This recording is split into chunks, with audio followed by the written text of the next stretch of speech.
Hello friends, I am Yogendra Agarwal and you are watching your own YouTube channel Commerce Mantra by Yogendra sir. Students, in last video we were discussing about NPO. What is NPO? Not for profit organizations. Students, इस video में मैं कुछ खास बताने वाला हूँ. इस video में मैं कुछ ऐसी चीज़ें डिस्कस करने वाला हूँ जिसमें बच्चों को अक्सर कंफ्यूजन रहता है. I will tell you the difference between. Students, इस वीडियो में मैं आपको ये भी बताने वाला हूँ कि आप किस तरह से income and expenditure account and balance sheet received and payment account के बेस पर बनाएंगे. आप रिसीव्ड एंड पेमेंट अकाउंट से बनाते हैं इनकम एंड एक्सपेंडिचर अकाउंट या स्कैटर्ड इंफॉर्मेशन से, उसमें क्या फर्क है? I will tell you. Students, हम बात कर रहे थे नॉन प्रॉफिट ऑर्गेनाइजेशन के बारे में. हम आज कुछ बेसिक टर्म्स इसमें जो यूज होती हैं उनके बारे में बात करने वाले हैं. जहां कंफ्यूजन होता है उसके बारे में बात करने वाले हैं. सभी बच्चे, आपने भी हो सकता है ये चैप्टर पहले से ही कर लिया हो, लेकिन इसको किस तरीके से हम आसान बना सकते हैं मैं इसके बारे में आपको थोड़ा सा बताऊंगा. स्टूडेंट्स, अगर आप इस चैनल पर नए हैं तो प्लीज इस चैनल को सब्सक्राइब कीजिए, जिससे आपको पढ़ने का एक नया तरीके के साथ वीडियोस मिलती रहें. स्टूडेंट्स, जब हम बात करते हैं फंड्स की तो शुरुआत होती है फंड बेस्ड अकाउंटिंग से. What do you mean by fund based accounting? तो फंड बेस्ड अकाउंटिंग रटने की चीज नहीं है. फंड बेस्ड अकाउंटिंग का मतलब है if you set aside an amount for a particular purpose. आप एक अमाउंट सेट असाइड कर देते हो, एक तरफ उठा करके रख देते हो. आपने एक फंड क्रिएट कर दिया होता है. अब उस स्पेसिफिक फंड में आप उससे संबंधित जितने भी एक्सपेंसेस हैं, जितने भी इनकम हैं, उसको भी ट्रीट करते हो, उसको भी एडजस्ट करते हो. जब आप इस तरह फंड बेस्ड अकाउंटिंग के प्रिंसिपल्स का पालन करते हो तब ये फंड बेस्ड अकाउंटिंग सामने आती है. स्टूडेंट्स, जब मैं फंड्स की बात करता हूं तो फंड दो तरह के हो सकते हैं. हमारे unrestricted fund and restricted fund. जब मैं अनरेस्ट्रिक्टेड फंड की बात करता हूं तो नाम से ही पता चल रहा है unrestricted fund, use of which is not restricted. यानी कि ऐसे फंड्स, हमारा ऐसा पैसा जिसके लिए हम पर कोई रेस्ट्रिक्शन नहीं है, हम जिस पर्पज के लिए चाहें उसे यूज कर सकते हैं, तो हम उसको कह देंगे कि अनरेस्ट्रिक्टेड फंड है. इसका एक और नाम भी है जनरल फंड, इसका एक और नाम भी है कैपिटल फंड.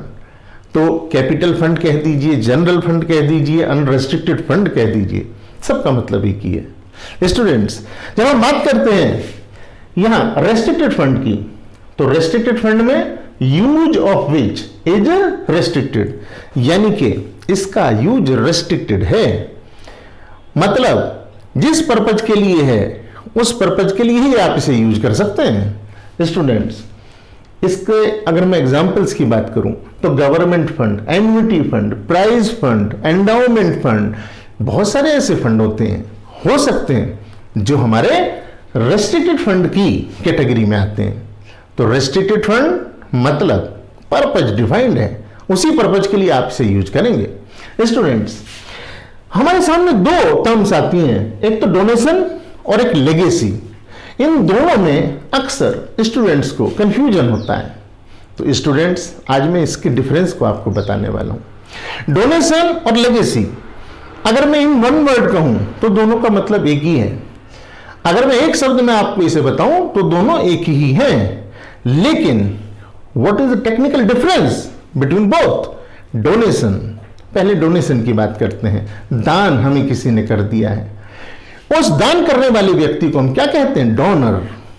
तो अब डोनेशन की जब बात करेंगे तो ये दो तरह का हो सकता है, general donation and specific donation.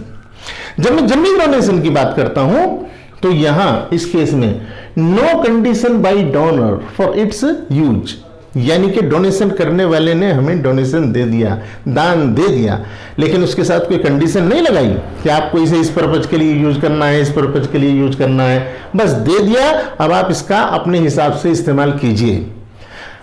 इसको हम क्या कह रहे हैं? General donation. और इसे कहां ट्रीट करेंगे? इनकम एंड एक्सपेंडिचर अकाउंट में. स्टूडेंट्स, जब मैं बात करता हूं स्पेसिफिक डोनेशन की तो यहां पर डोनर जो होता है वो स्पेसिफाई करता है कि भैया इसे इस पर्पज के लिए इस्तेमाल करना, इस पर्पज से अलग इसका इस्तेमाल नहीं करना। तो जब मैं बात करता हूं donor specifies the purpose of donation, कि मैं इस पर्पज के लिए दान कर रहा हूं, आप इसको इसी पर्पज के लिए यूज करना, तो वो स्पेसिफिक डोनेशन है।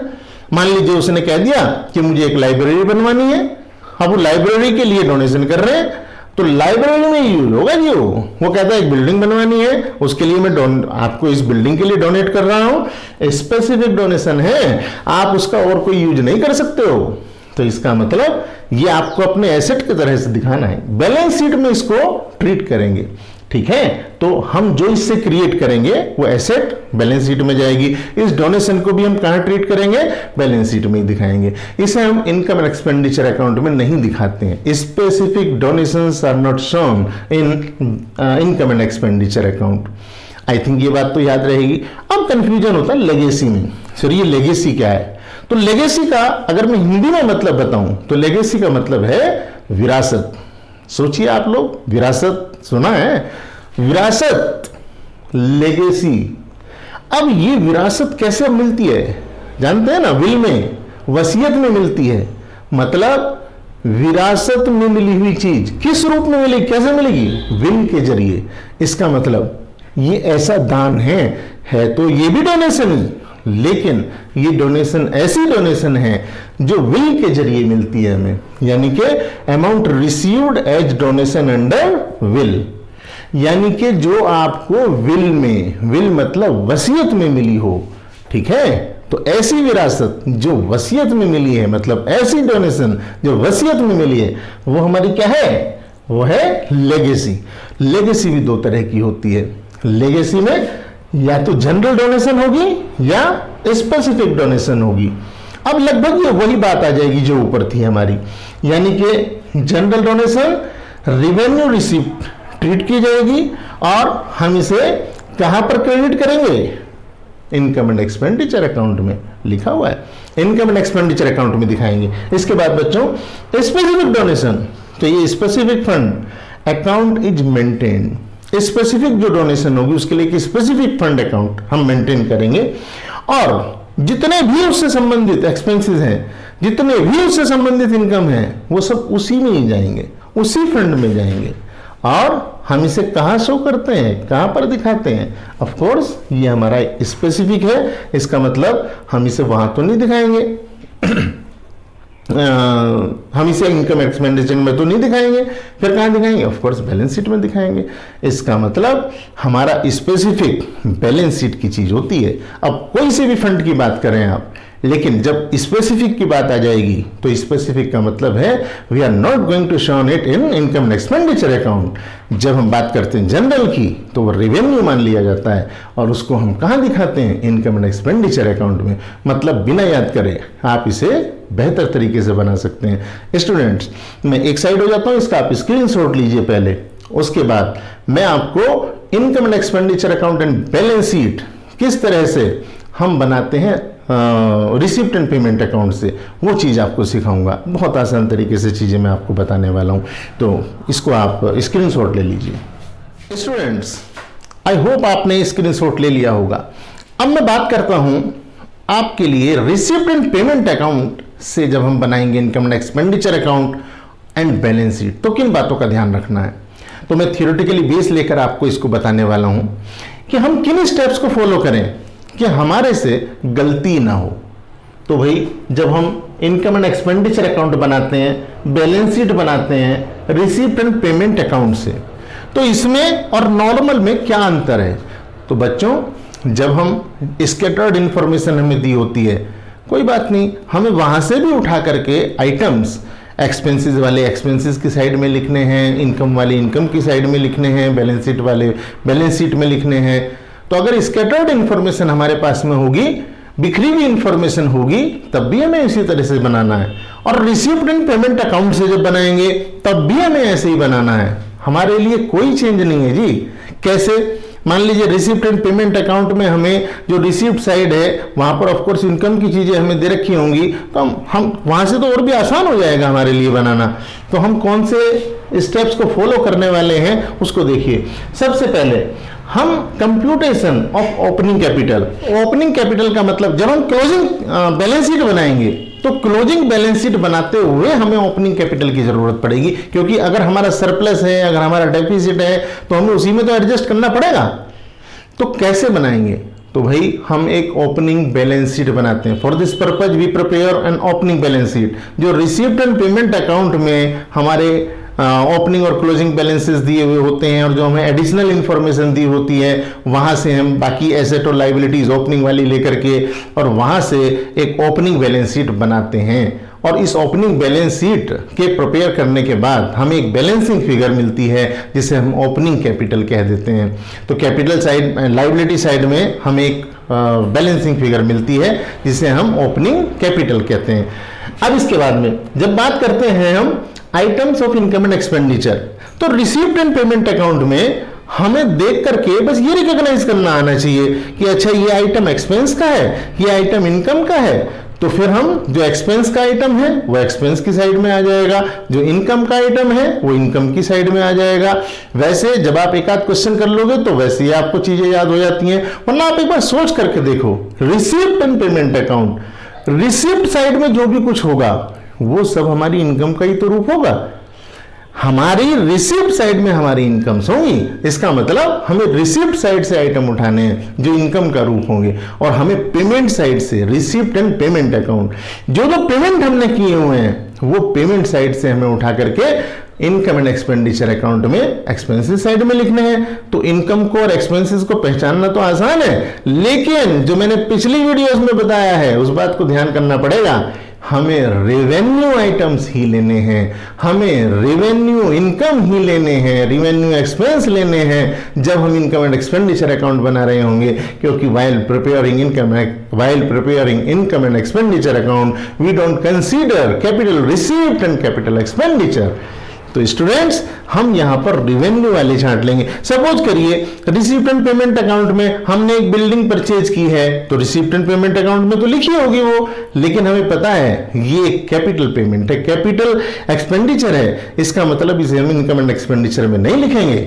ये बात छोटी सी है, क्योंकि आप रेवेन्यू एक्सपेंस क्या होते हैं, रेवेन्यू इनकम्स क्या होती हैं, ये आप पहले से जानते हैं। अगर आपको ये समझने में कठिनाई होती है तो मेरी पिछली वीडियोस और कुछ 11-12 की वीडियोस हैं, वहां मैंने ये चीज डिटेल में समझा रखी है, आप वहां जाकर के मेरी वीडियोस देख सकते हैं students.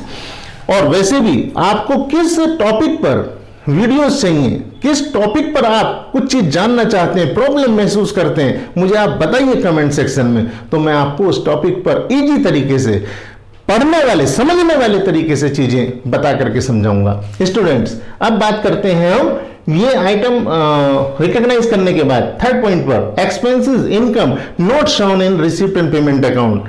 Students receipt and payment account में कुछ चीजें ऐसी हो सकती हैं जो शो ही नहीं हो रही हो। रिसीप्ट एंड पेमेंट अकाउंट के नेचर से आप सोच कर देखो एक मिनट के लिए अपने आप से, बिना किसी के पढ़ाए, मेरे बिना पढ़ाए, रिसीप्ट एंड पेमेंट अकाउंट में हम किन की बात करते हैं? जिनमें पेमेंट इन्वॉल्व होता है, मतलब या तो पेमेंट आया हो हमारे पास या हमने पेमेंट किया हो। लेकिन कुछ आइटम एक्सपेंस के, कुछ आइटम इनकम के ऐसे हो सकते हैं जहां सीधे तौर पर पेमेंट इन्वॉल्व ना हो। जैसे मैं बात करूं अगर डेप्रीसिएशन की, आपको फिक्स एसेट पर डेप्रीसिएशन लगाना है, आइटम रिवेन्यू है, रिवेन्यू एक्सपेंडिचर यानी कि एक्सपेंसेस की साइड में आएगा, एक्सपेंडिचर की साइड में आएगा, लेकिन ये रिसीप्ट एंड पेमेंट अकाउंट में नहीं दिखाई देगा। क्यों? क्योंकि इसके लिए हम एग्जैक्ट कोई पेमेंट नहीं करते हैं। तो क्या करें भाई?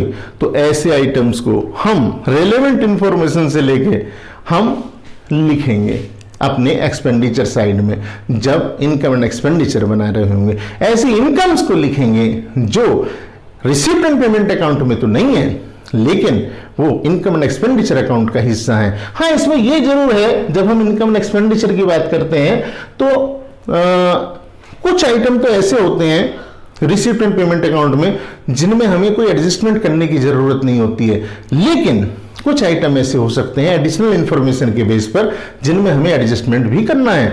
मतलब आउटस्टैंडिंग और प्रीपेड के जो कंसेप्ट हैं, जो प्रॉफिट एंड लॉस अकाउंट बनाते हुए आपने सीखे हैं, वही सब यहाँ भी लगाए जाते हैं। मैंने भी अपनी पिछली वीडियोस में ये बताए हैं, आप लोगों ने जाकर के देख सकते हैं। Students prepare income and expenditure account. अब जब आप ये सब रिकॉग्नाइज कर लेते हो, क्या इनकम है, क्या एक्सपेंस है, ये सब चीजें रिकॉग्नाइज कर लेते हो, तब आप ultimately income and expenditure account बना लोगे। इनकम एंड एक्सपेंडिचर अकाउंट बनाने के बाद आप बैलेंस शीट तैयार करते हो। जब आप बैलेंस शीट बनाने की बात करते हो तो जैसे ओपनिंग बनाई है ऐसी क्लोजिंग बैलेंस शीट है। आपको इसमें कुछ आइटम्स, मान लीजिए फिक्स एसेट आपके पास में है, अभी फिक्स एसेट पर कुछ डेप्रिसिएशन लग गया। अब ये कॉमन सी बात है, ये रटने की बात नहीं है कि चलो जी अब डेप्रिसिएशन को घटाना होता है। हाँ जी, वैल्यू कम हो गई है उसकी, हमने वो है डेप्रिसिएशन इनकम एंड एक्सपेंडिचर में चार्ज भी कर लिया है। इसका मतलब जब हम बैलेंस शीट बनाएंगे तो बैलेंस शीट बनाते हुए हमें इस डेप्रिसिएशन के अमाउंट को, जो हमारी वैल्यू है, एसेट की वैल्यू है, उसमें से कम करके शो करना पड़ेगा। यानी कि हम अपनी टोटल एसेट साइड में एसेट लिखेंगे और लाइबिलिटी साइड में सब लाइबिलिटीज लिखेंगे, और जो फंड्स हैं हमारे वो सब हमारी लाइबिलिटी होते हैं हमारी ऑर्गेनाइजेशन के लिए। That's why all these funds will be shown in liability side. चाहे वो कैपिटल फंड की बात मैं कर रहा हूँ, जनरल फंड की, और चाहे मैं और स्पेसिफिक फंड्स की मैं बात कर रहा हूँ। इसके बाद स्टूडेंट्स, आप इनकम एंड एक्सपेंडिचर अकाउंट की जो बेसिक चीज़ें हैं वो मैंने यहाँ आपको बता दी हैं। अगर हो सका तो मैं आपको एक दो न्यूमेरिकल इस पर करके नेक्स्ट वीडियोस में दिखाऊंगा। अगर आपको लगता है मुझे यहाँ इस यूट्यूब पर दिखाना चाहिए तो आप मुझे कमेंट सेक्शन में बताइए। और अगर आप इस चैनल पर नए हैं तो इस चैनल को सब्सक्राइब कीजिए, जहाँ रटने का नहीं समझने का हम महत्व समझते हैं। Thank you for watching.